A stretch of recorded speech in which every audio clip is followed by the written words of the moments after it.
Hello and welcome our blood viewers to our today's news English edition. As usual, we bring to you the major and top highlights of tonight.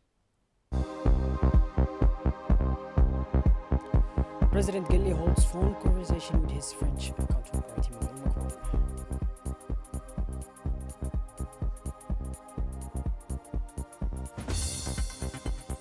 Students from the School of Excellence excel at the International Climate Change Olympiad.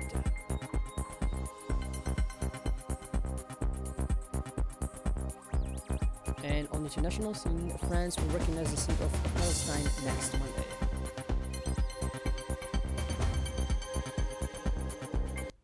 Those were our major and top highlights. Welcome back to our newsroom, our beloved viewers. The President of the Republic, His Excellency Mr. Ismail Omar Guelleh, held a telephone conversation this Saturday at midday with his French counterpart, Mr. Emmanuel Macron. Bilateral relations and the means to accelerate the pace of implementation of ongoing projects between the two countries were immediately addressed during this exchange. The discussions then expanded to cover the situation in the region, an area plagued by repeated conflicts. It is also worth noting that during this conversation, issues on the agenda at both the continental and international level were raised, including the Palestinian question. The Djiboutian head of state took advantage of this exchange with President Macron to salute the political courage of the French Republic and the Kingdom of Saudi Arabia, co-sponsors of the joint declaration on the recognition of the state of Palestine and the implementation of the two-state solution. President Ghali added that this courageous initiative aims to promote stability and peace in the Middle East, in accordance with international law and the Charter of the United Nations as the foundation to end the cycle of wars and guarantee the right to life, security, and lasting justice for Palestinians and all the peoples of the region. It should be specified that this conversation between the Djiboutian and French presidents took place 48 hours before the holding of a high-level international United Nations conference on the Palestinian issue. This telephone exchange is part of the regular consultations and periodic contracts between the two heads of state. The privileged nature of relations between Djibouti and France reflects the strategic cooperation partnerships extended to all areas of sustainable development between them. The entry into force of the Renewed Defense Cooperation Treaty between the two countries constitutes a perfect demonstration of the convergence of strategic interests. After making headlines in Sochi last May with 1 gold medal and 3 silver medals at the International Biology Olympiad, Djibouti's young biologists have achieved another remarkable feat that confirms the quality and strength of the Djiboutian education. From 13 to 17 September, a delegation from the School of Excellence participated in the International Olympiad on Climate Change and Environmental Issues organized in Syris, Russia by the Ministry of Education and the Russian Federation, against competitors from prestigious countries such as Ethiopia, Qatar, Costa Rica, India, Bangladesh, Belarus, Russia, Pakistan, Myanmar, and many others. Djiboutian students proudly defended the nation's colors. At the conclusion of the theoretical and practical tests conducted entirely in English, the Djibouti team distinguished itself by winning 1 silver medal and 6 bronze medals. Russia claimed the gold. This new success is not only an academic victory, it is also strengthening proof of the growing strength of education in Djibouti. It reflects the dedication and commitment of teachers who mentor these young students, as well as the ability of Djiboutian youth to compete with the best talents worldwide in advanced scientific disciplines. The School of Excellence thus confirms itself as a pioneering academic hub where effort, discipline, and rigor guide students to highest achievements. Their success is a source of national pride and a message of hope to all Djiboutian youth. With work and perseverance, everything is possible. Congratulations to our champions and to the entire teaching staff for this new achievement that raises the image of Djibouti internationally. The Ministry of Environment and Sustainable Development officially concluded this Thursday the National Consultation Workshop on adopting the National Plan for Combating Accidental Marine Pollution held at the People's Palace. Organized over 3 days, this workshop brought together all national stakeholders involved in the prevention of and response to marine pollution incidents as part of the country's ongoing efforts to strengthen its preparedness and intervention mechanisms in case of oil spills or releases of harmful and potentially hazardous substance at sea. The workshop aimed to create an inclusive forum for defining national priorities in the fight against accidental marine pollution, identifying existing gaps in prevention and response mechanisms, establishing an updated and coherent work plan for the effective implementation of the plan. Over the course of 3 days, participants exchanged views on best international practices, institutional rules, intersectoral coordination mechanisms, as well as the human and logistical resources needed to address environmental emergencies at sea. A commendable citizen-led initiative took place this morning in Djibouti City. Two neighborhood associations joined forces for a sanitation and beautification project. This morning, Avenue 13, one of the capital's main arteries, was transformed at the origin of this change initiative called Clean Bil'Aus Commune. This project was the result of collaboration between two neighborhood associations from District 4 and from District 3. Armed with brushes and paint, members of both associations mobilized to repaint the sidewalk of this major avenue, a collective effort to give the area a fresh look and contribute to the city's cleanliness. The initiative quickly attracted attention, and the organizers had the honor of welcoming the president of the commune, Mr. Abdelghadir Iman. In the remote areas of the Republic of Djibouti, far from urban centers and modern infrastructure, communities struggle daily to access drinking water, education, and basic services. Yet today, a wind of hope is blowing across these regions thanks to the initiatives of the Djiboutian Agency for Social Development, ADDS, through its integrated cash transfer and human capital strengthening project. ADDS has launched a true revolution driven by the community-driven development model.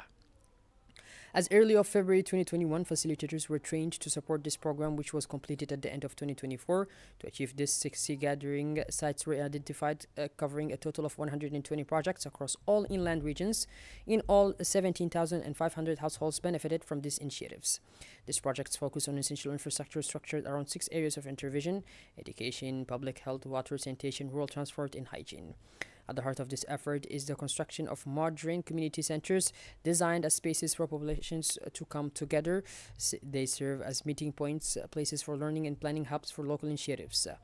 But the most urgent challenge remains access to water in country where drought is a daily reality. ADDS has implemented innovative hydraulic workers, wells, underground cisterns ranging from 30 to 100 cubic meters, ensuring a virtual resource for thousands of families. Depending on local needs, the program also includes the construction of storage facilities, renovation of teachers' housing in remote areas, school canteens, dining halls, classrooms, and lanterns. In addition, modern markets, health facilities, medical equipment for health posts, and community buildings are also part of the program. These infrastructures do more than improve living conditions. They also transform agricultural practices, allowing community to cultivate once barren lands and develop income-generating activities. The project goes beyond infrastructure. It includes a key component, training human capital. Training sessions are provided to residents to help them manage new facilities while also building skills in areas such as sustainable agricultural, handicrafts, and micro-enterprise management. These trainings aim to create lasting progress where each individual becomes an active player in their own development. This approach blends solidarity with accountability, equipping communities with the means to take charge of their future. From Obokh to Ali Sibeh, passing through Tajorra, Dekhel, and Arta, the project reaches all 5 regions of Djibouti. Everywhere the results are tangible: better equipped villages, more autonomous populations, and renewed hope. Thanks to the Ministry of Social Affairs and Solidarity through ADDS and the CDD model, these remote areas are becoming examples of resilience and inclusive development.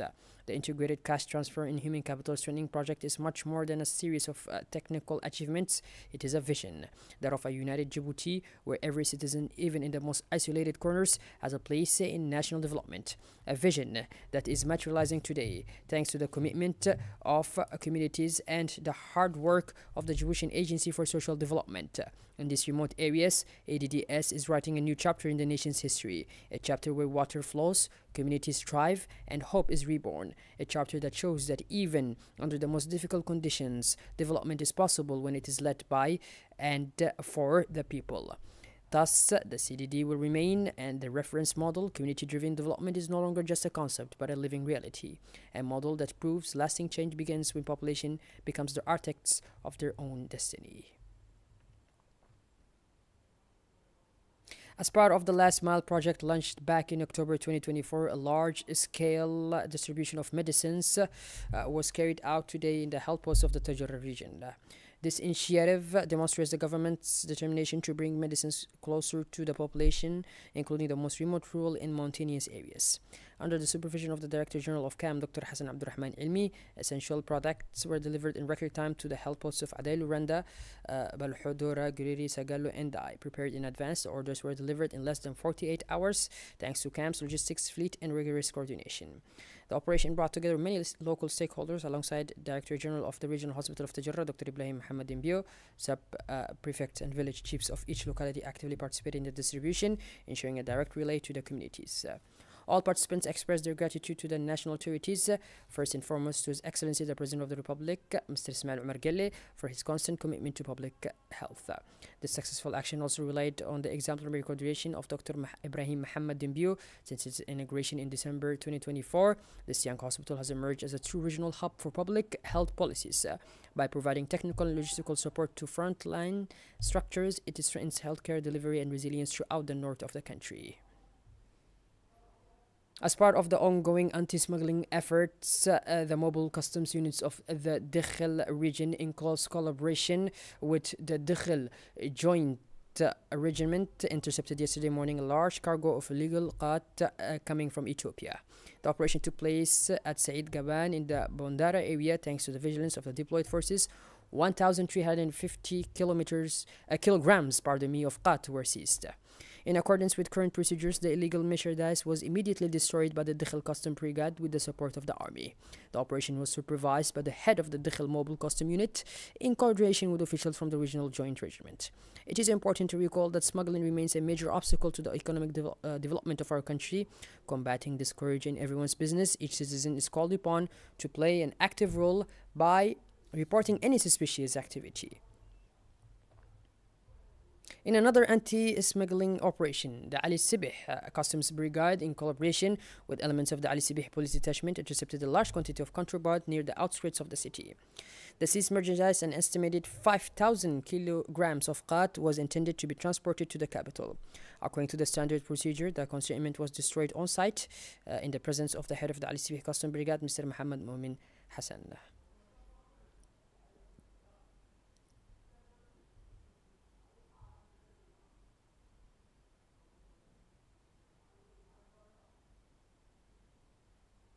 From Ali Sibih to Mogadishu now, where gradually remaining peace welcomed delegations of tourists from around the world eager to discover the Somali's capital historical sites, trace the scars of past wars, and explore the history of this emblematic city of the Horn of Africa.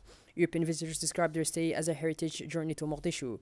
They toured the historic neighborhoods of Hamarweni and Shayani in the heart of the city, admiring mosques, monuments, and old buildings that bear witness to richness and authenticity of Somali civilization.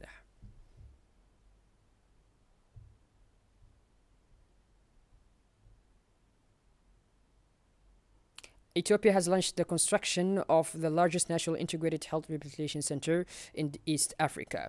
According to the Ministry of Health, this project marks a key step in developing and integrating the country's medical infrastructure.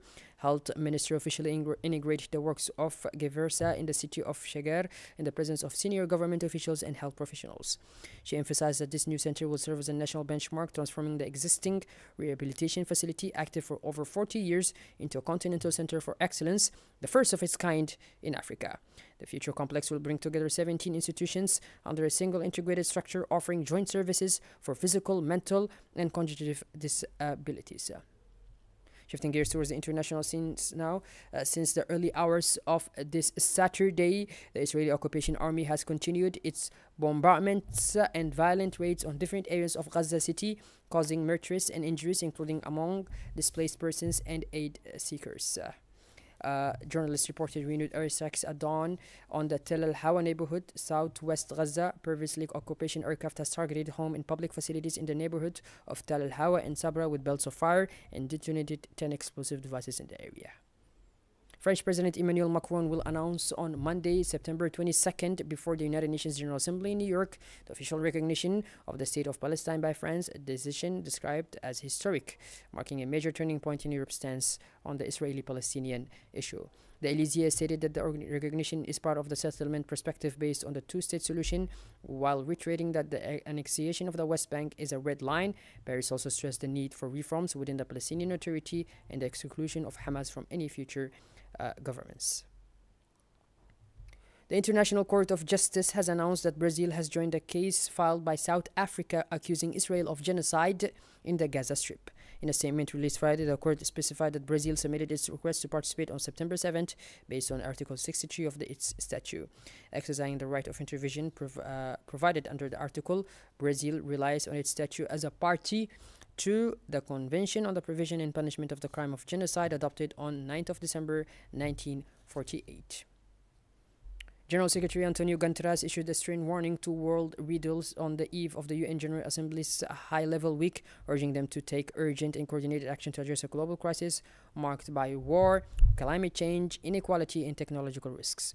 The General Secretary highlighted that many fronts on which the UN seeks to mobilize global cooperation. He also warned that while advanced technologies such as artificial intelligence hold promise, they can also amplify polarization and hate speech.